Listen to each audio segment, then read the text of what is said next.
মূলে তুঙ্গে গৃহদাহ কাকলি ঘোষ দস্তিদার। তিনি বারাসাত জেলা সাংগঠনিক সভাপতির পদ থেকে ইস্তফা দিলেন। সুব্রত বক্সিকে চিঠি দিলেন, ইস্তফার চিঠি, পদত্যাগপত্র পাঠালেন সুব্রত বক্সিকে। লোকসভায় তৃণমূলের মুখ্য সচেতক ছিলেন কাকলি। মুখ্য সচেতক পদ থেকে কাকলিকে কিছুদিন আগেই সরায় তৃণমূল। কাকলিকে কেন্দ্র করে এই তৃণমূলে তুঙ্গে গৃহদাহ। কাকে বসানো হয়েছিল? কল্যাণ বন্দ্যোপাধ্যায়কে বসানো হয়েছে মুখ্য সচেতক পদে। আর বারাসাতে যে ভরাডুবি হয়েছে সেই ভরাডুবির দায় নিয়ে তার দাবি, কাকলি ঘোষ দস্তিদারের সেই দাবি নিয়েই তিনি এই পদত্যাগ করলেন। কল্যাণ বন্দ্যোপাধ্যায় কি বললেন আগে দেখুন। কাকলি ঘোষ দস্তিদার অ্যাটেন্ডেন্স যেখানে West Bengal average 67%, owner participation 59%। Winter season 2025 87%, monsoon season 57%। Number of debated participate West Bengal average 11.9, owner 6। Number of questions 59, MPs participation 26। কিসের কোয়ালিটি? কদিন চলছে, কটা দিনে আওয়াজ শোনা গেছে। আমাকে বেশি ঘাটালে কিন্তু খুব ভালো গন্ধ বেরোবে না। এখনো অফিসিয়ালি আমি চিফ হুইপ না, এখনো officially chief whip Kakoli Ghosh Dastidar. মুশকিল হচ্ছে পার্লামেন্টের আইন কানুন কিছু জানে না, সব বড় বড় পোস্ট হোল্ড করে। উনিও তো ডেপুটি লিডার ছিলেন এতদিন ধরে। আমাকে এখনো চিফ হুইপ বলে চিঠি দেয়নি পার্লামেন্টে।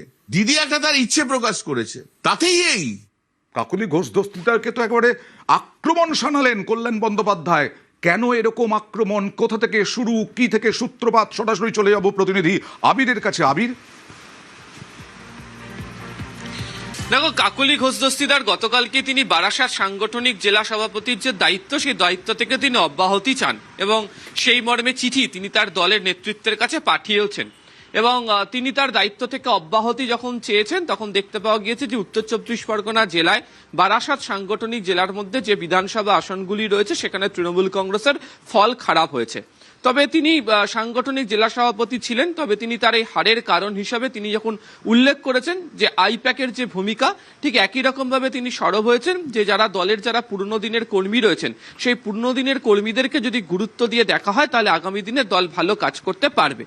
তুমি জানো যে 2026-এর বিধানসভা নির্বাচনের পর একটি বৈঠক ডাকা হয়েছিল যেখানে বিভিন্ন যারা জেলা সভাপতি যারা ছিলেন, তারা দায়িত্বে যারা ছিলেন, সাংসদরা যারা ছিলেন, তাদেরকে সঙ্গে নিয়ে বৈঠক হয় এবং সেই বৈঠকের পরই পুনরায় কল্যাণ বন্দ্যোপাধ্যায়কে তৃণমূল কংগ্রেস তাদের লোকসভাতে তাদের যে মুখ্য সচেতক সেই পদে ফিরিয়ে নিয়ে আসে।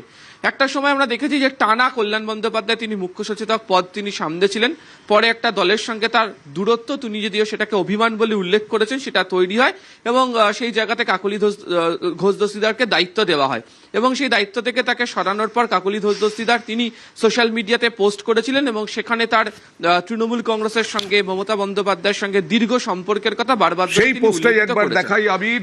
কাকলি ঘোষ দস্তিদার লিখেছিলেন 76 থেকে পরিচয়, 84 থেকে পথ চলা শুরু, 4 দশকের আনুগত্যের জন্য আজ পুরস্কৃত হলাম। এখান থেকেই শুরু তৃণমূলের গৃহদাহ। আর তারপরে কি হলো আরো আরো বলার চেষ্টা করবে আবির। আবির, কল্যাণ বন্দ্যোপাধ্যায়ের সঙ্গে এই টাসল।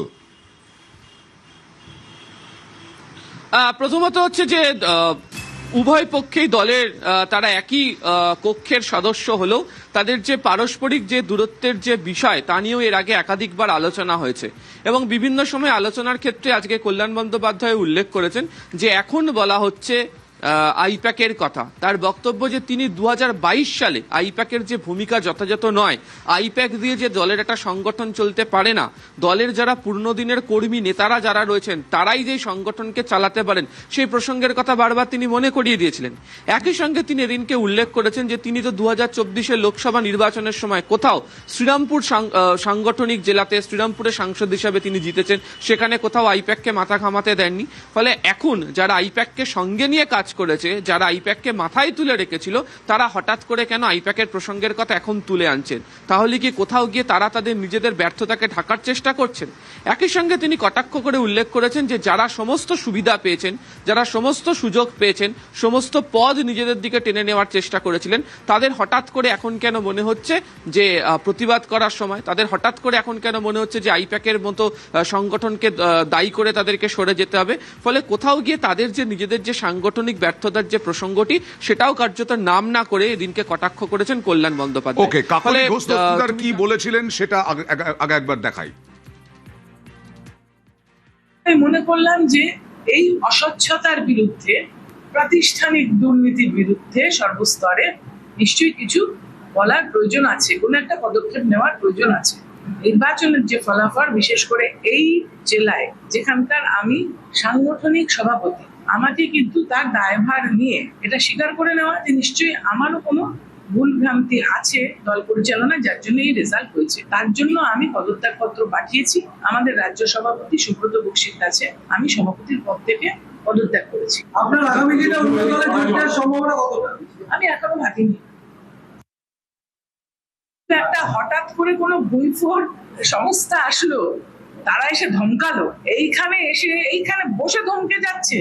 আমি রাজনীতি করছি ধরুন 40-42 বছর, একটা মেয়ের বয়স 22 বছর, সে এসে এখানে ধমকে যাচ্ছে। তারা তো সারাক্ষণ ধমকাচ্ছে কি করে পলিটিক্স করতে হবে, কি করে ভোট করতে হবে, কি করে। এবারে ভোটটা আপনি দেখুন, সারা বাংলা জুড়ে ভোটের ব্যবস্থাটা দেখুন। সর্বনাশ করার মূলে যদি কেউ থাকে তাহলে ওই সংস্থা একেবারে সর্বনাশ করে দিয়েছে। আইপ্যাক ইস্যু থেকে দিদি দলের সঙ্গে অনেক আগে আপনার দূরত্ব তৈরি হয়েছিল। সেটা একটা হয়েছে, কেননা ওরা এমন ভুলভাল নির্দেশ দিত, এমন অথরিটেরিয়ান একটা অ্যাটিটিউড নিত, যেন ওইখান থেকে কথা বলছি আর আমাদের সবাইকে শুনতে হবে। তা তো নয়। যুদ্ধ করতে করতে লড়াই সংগ্রাম করতে করতে জীবনের সবকিছু শেষ করে দিয়েছি শুধু গণতন্ত্রের প্রতিষ্ঠা করতে এই রাজ্যে। সেখানে আমার সম্বন্ধে যদি কেউ কিছু বলে বা আমাকে যদি শেখাতে আসে, সেটা ভ্রান্তি নয় তার। এবার ভোটের আগে থেকেই আইপ্যাক নিয়ে সরব হয়েছেন তৃণমূলের নেতারা। বেশ কয়েকজন নেতা, তার মধ্যে খগেশ্বর রায়ের কথা আপনাদের মনে করিয়ে দিই। তিনি বলেছিলেন যে তার কাছে নাকি প্রার্থী হওয়ার জন্য লক্ষ লক্ষ টাকা চাওয়া হয়েছে। আইপ্যাকের বিরুদ্ধে এবার বিভিন্ন নেতারা এবার সরব হয়েছেন ভরাডুবির পরে, যে আইপ্যাকের জন্যই নাকি আজকে এই অবস্থা হয়েছে। ভোটকুশলী সংস্থার বিরুদ্ধে ধমকানো চমকানোর অভিযোগ। এর আগে বিভিন্ন নেতা, তারা নাকি পালসি বুঝতে পারেননি সাধারণ মানুষের। তৃণমূল কংগ্রেস একটা দল, সেই দল আর আইপ্যাক, এদের মধ্যে আকাশ পাতাল পার্থক্য। এরা শুধু টাকা তুলেছে। আইপ্যাকের বিরুদ্ধে বারবার অভিযোগ করেছেন। ভরাডুবির পর 2026-এর ভরাডুবির পর তৃণমূলের বেশ কয়েকজন নেতা, উত্তরবঙ্গ হোক, দক্ষিণবঙ্গ হোক, পশ্চিমাঞ্চল হোক, বিভিন্ন জায়গা থেকে আইপ্যাকের মতো, আইপ্যাককে ভুইফোর সংস্থাও বলেছেন অনেকে। এবার এই কাকলি ঘোষ দস্তিদার, যিনি গত কয়েক বছর ধরে এই আইপ্যাকের ভোটকুশলী সংস্থার বিরুদ্ধে কোনো কথা বলেননি, আজকে আইপ্যাকের এই ভোটকুশলী সংস্থার বিরুদ্ধে আজকে সরব হলেন 2026-এর ভোটে ভরাডুবির পর। আর কল্যাণ বন্দ্যোপাধ্যায়, তিনি আবার আইপ্যাককে ঠেকিয়ে রাখছেন। আইপ্যাক নিয়ে সমালোচনা তো আমি 22 সালে করেছি। তারা তো কখনো, আজকে যারা সমালোচনা করেছে তারা তো কখনো আমার সঙ্গে থাকেনি। তারা ভালো ছেলে মেয়ে হয়ে থাকতে চেয়েছিল। আজকে পার্টির দুরবস্থা তারা বলছে। যখন খুব ভালো সময় 2022, তখন বলেছি। আমি যখন বলেছিলাম কই একটা মিটিংয়ে তো আমাকে সাপোর্ট করেনি, বরঞ্চ তারা আইপ্যাক নিয়ে কাজ করেছে। আমার একটাই অনুরোধ, যে সমস্ত নেতারা বসে বসে বক্তৃতা দিচ্ছে, এখন পার্টিকে দোষ দিচ্ছে, এখন সেটা সময় নয়। যারা বলছে তারা কজন যে পার্টির ছেলেদের পাশে দাঁড়াচ্ছে বলুন তো আমাকে। 4 বছর আগে কল্যাণ বন্দ্যোপাধ্যায় যেটা দলের মধ্যে বলেছিল, তার কথা যদি দল সে সময় শুনতো, তাহলে আজকে দলকে এই পরিস্থিতির মধ্যে পড়তে হতো। বাংলার মানুষ তো সেই কথাই বলে।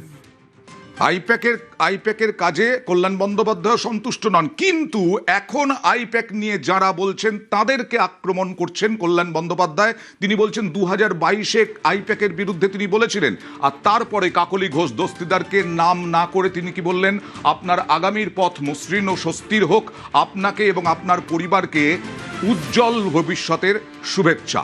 কল্যাণ বন্দ্যোপাধ্যায় এরই মধ্যে একটি পোস্ট করলেন সোশ্যাল মিডিয়ায়, সেখানেই শুভেচ্ছা এবং ইঙ্গিত।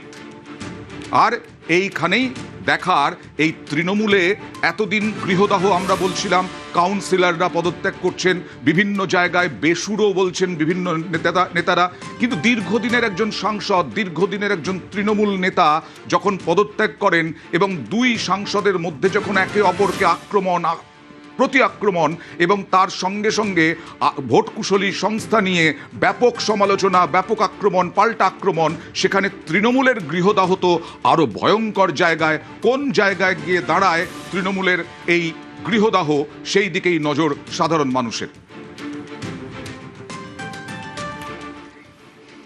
ওটা আমার এক বন্ধুকে শুভেচ্ছা জানিয়েছে, আর কিছু না। কতটা কাছের বন্ধু? বন্ধু অনেক দিনের বন্ধু তো। আমার সময় আছে নাকি কে কি করলো কি না করলো দেখার? একটা পুরনো বন্ধুকে সকালবেলায় মনে হলো একটা শুভেচ্ছা জানাই, তাই জন্য জানিয়েছি।